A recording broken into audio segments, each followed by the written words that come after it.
Hi guys.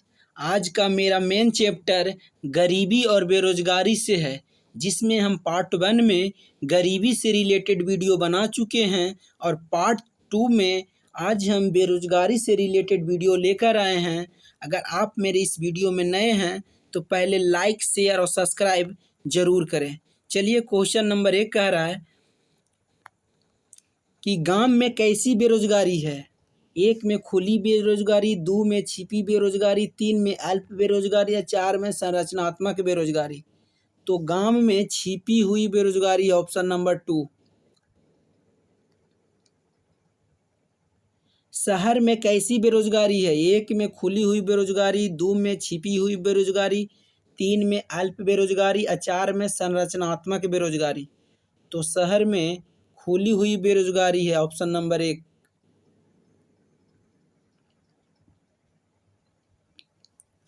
जिस व्यक्ति को अक्षर का ज्ञान हो उसे हम क्या कहते हैं। 1 में शिक्षित व्यक्ति, 2 में साक्षर व्यक्ति, 3 में प्रशिक्षित व्यक्ति या 4 में इनमें सभी।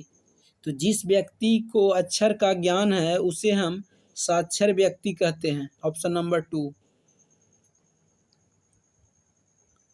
जो व्यक्ति 10th के नीचे है उसे हम क्या कहते हैं। 1 में शिक्षित व्यक्ति, 2 में साक्षर व्यक्ति, 3 में प्रशिक्षित व्यक्ति और 4 में इनमें से सभी। तो इसका आंसर ऑप्शन नंबर 2 साक्षर व्यक्ति।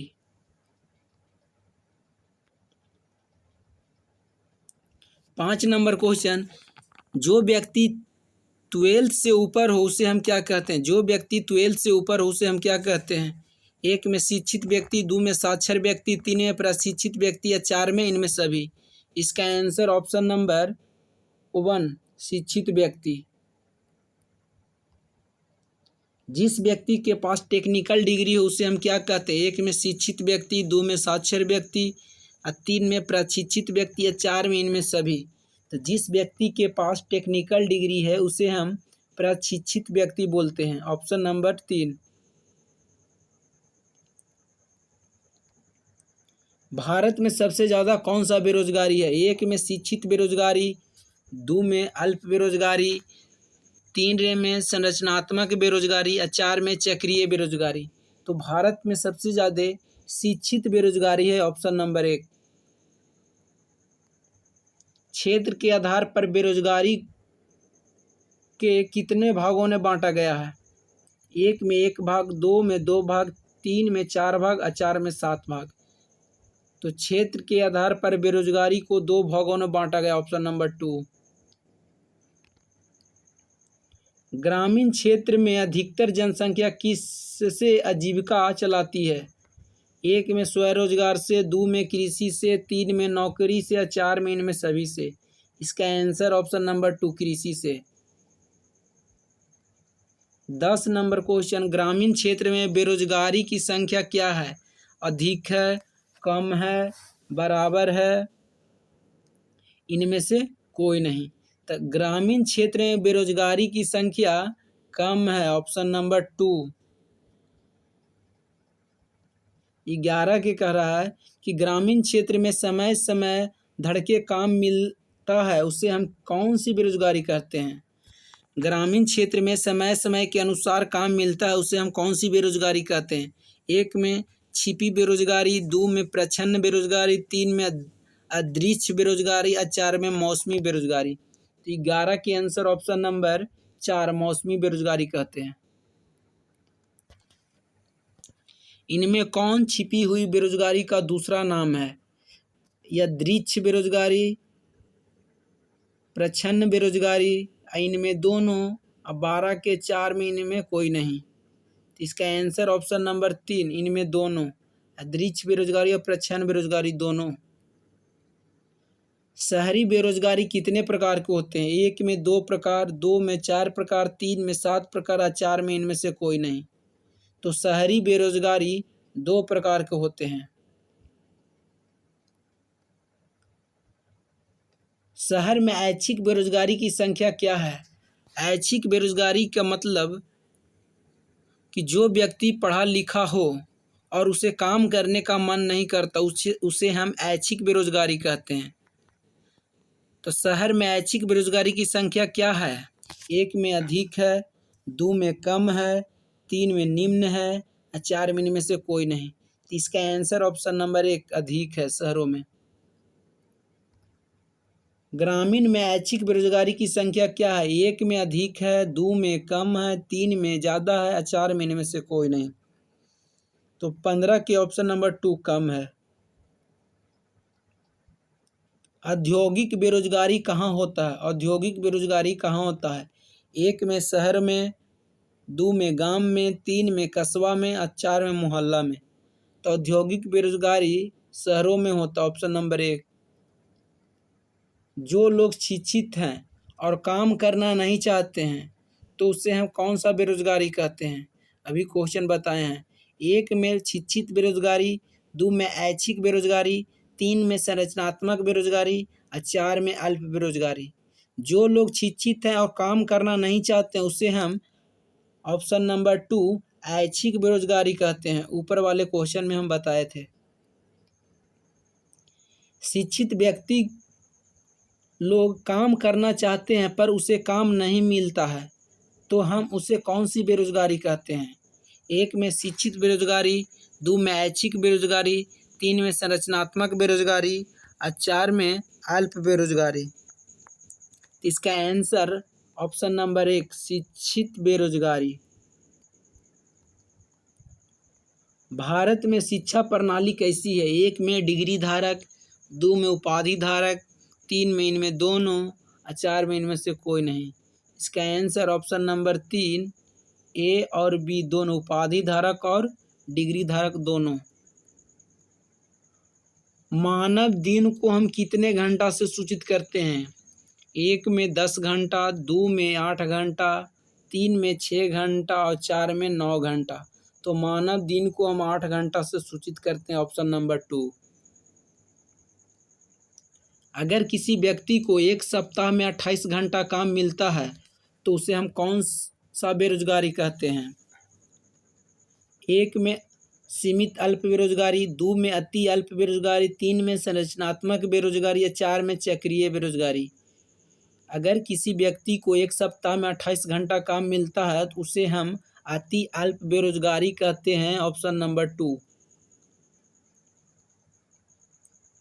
एक सप्ताह में 29 से 42 घंटा के बीच काम मिलता है तो उसे हम कौन सा बेरोजगारी कहते हैं? 1 में सीमित बेरोजगारी, 2 में अति अल्प बेरोजगारी, 3 में संरचनात्मक बेरोजगारी या 4 में चक्रीय बेरोजगारी। तो 22 के आंसर ऑप्शन नंबर सीमित अल्प बेरोजगारी। 1% बेरोजगारी दर वृद्धि होने पर जीडीपी में कितना % का गिरावट होता है? 1% बेरोजगारी दर वृद्धि होने पर जीडीपी में कितना % का गिरावट होता है? 1 में 2%, 2 में 3%, 3 में 4% और 4 में 5%। तो इसका आंसर ऑप्शन नंबर 2 3% का गिरावट होता है। भारत की जीडीपी में वृद्धि होती है तो बेरोजगारी दर क्या होता है? भारत की जीडीपी में वृद्धि दर होती है तो बेरोजगारी दर में क्या होता है? 1 में कमी होती है, 2 में गिरावट होती है, 3 में ए और बी दोनों होती है, 4 में वृद्धि होती है। इसका आंसर ऑप्शन नंबर 3 ए और बी दोनों होती है।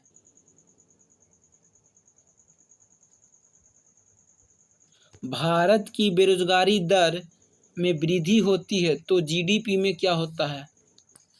1 में जीडीपी में वृद्धि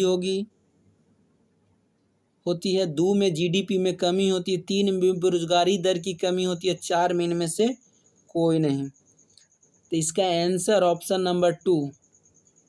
भारत में बेरोजगारी दर में वृद्धि होगा तो जीडीपी में कमी होगी, ऑप्शन नंबर 2। देश का आर्थिक विकास दर बेरोजगारी दर कैसा है?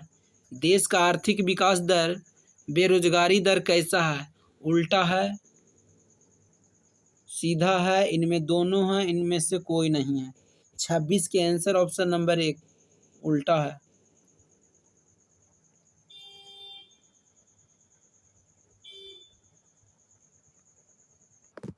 28 नंबर क्वेश्चन, प्रधानमंत्री कौशल विकास योजना को लागू कब किया गया था? 1 में 2015 में, 2 में 2017 में, 3 में 2018 में और 4 में इनमें से कोई नहीं। तो 28 के आंसर ऑप्शन नंबर 1 2015 में। 29 नंबर क्वेश्चन, प्रत्येक महिला को रोजगार मेला का सृजन किस योजना के तहत किया गया था? 1 में प्रधानमंत्री कौशल विकास योजना, 2 में प्रधानमंत्री प्रोत्साहन योजना, 3 में संकल्प योजना, 4 में प्रधानमंत्री युवा योजना। तो 29 के आंसर ऑप्शन नंबर 1 प्रधानमंत्री कौशल विकास योजना के अंतर्गत। प्रधानमंत्री प्रोत्साहन योजना को कब लागू किया गया? 1 में 2015 में, 2 में 2017 में, 3 में 2018 में और 4 में इनमें से कोई नहीं। प्रधानमंत्री प्रोत्साहन योजना को 2018 में लागू किया गया, ऑप्शन नंबर 3। पंडित दीनदयाल उपाध्याय श्रमेव जयते कार्यक्रम को कब लागू किया गया? 1 में 2015 में, 2 में 2017 में और 3 में 2018 में और 4 में इनमें से कोई नहीं। तो 31 के आंसर ऑप्शन नंबर 2 2017 में। पंडित दीनदयाल उपाध्याय श्रमेव जयते योजना किस क्षेत्र में लागू होता है? 1 में संगठित क्षेत्र में, 2 में असंगठित क्षेत्र में और 3 में इनमें दोनों और 4 में इनमें से कोई नहीं। तो पंडित दीनदयाल उपाध्याय श्रमेव जयते योजना असंगठित क्षेत्र में लागू होता है, ऑप्शन नंबर 2। संकल्प योजना को कब लागू किया गया था? 1 में 2015, 2 में 2017 और 3 में 2018 और 4 में इनमें से कोई नहीं। तो इसका आंसर ऑप्शन नंबर 3 2018 में।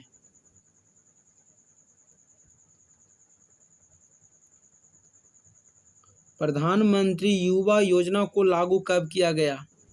1 में 2015 में, 2 में 2017 में, 3 में 2018 में और 4 में 2021 में।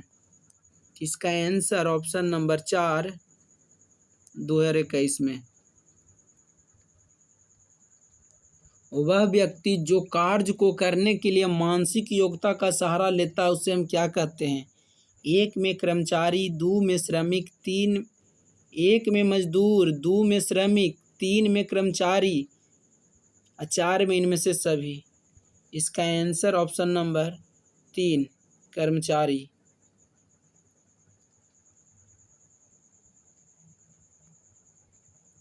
भारत की समस्त जनसंख्या की आयु 15 से 64 वर्ष के बीच में हो उसे हम कौन सा बल कहते हैं? भारत की समस्त जनसंख्या की आयु 15 से 64 वर्ष के बीच में हो उसे हम कौन सा बल कहते हैं? 1 में कार्यबल, 2 में श्रम बल, 3 में श्रमिक और 4 में कर्मचारी। तो 36 के आंसर ऑप्शन नंबर 2 श्रम बल। कार्यशील जनसंख्या को और हम किस नाम से जानते हैं? 1 में कार्यबल के नाम से, 2 में श्रम बल के नाम से, 3 में श्रमिक और 4 में कर्मचारी। इसका आंसर ऑप्शन नंबर 1 कार्यबल के नाम से, कार्यबल के नाम से। 38 नंबर, श्रम बल में से रोजगार व्यक्तियों को निकालने पर कौन सा बल प्राप्त होता है? श्रम बल में से बेरोजगार व्यक्ति को निकालने पर कौन सा बल प्राप्त होता है? 1 में कार्यबल, 2 में श्रम बल, 3 में श्रमिक, 4 में कर्मचारी। तो 38 के आंसर ऑप्शन नंबर 1 कार्यबल। अनौपचारिक क्षेत्रक में कैसा मजदूर होता है? 1 में कार्यबल मजदूर, 2 में श्रम बल मजदूर, 3 में श्रमिक मजदूर और 4 में दैनिक मजदूर। अनौपचारिक क्षेत्रक में दैनिक मजदूर होता है, ऑप्शन नंबर 4। 40 नंबर क्वेश्चन, औपचारिक क्षेत्रक कैसा संगठन है? औपचारिक क्षेत्र कैसा संगठन है? 1 में संगठित क्षेत्रक, 2 में असंगठित, 3 में इनमें दोनों और 4 में इनमें से कोई नहीं। तो 40 के आंसर ऑप्शन नंबर 1 संगठित क्षेत्र। अगर वीडियो अच्छा लगा हो तो लाइक, शेयर और सब्सक्राइब ज़रूर करें। बाकी ऑल द बेस्ट।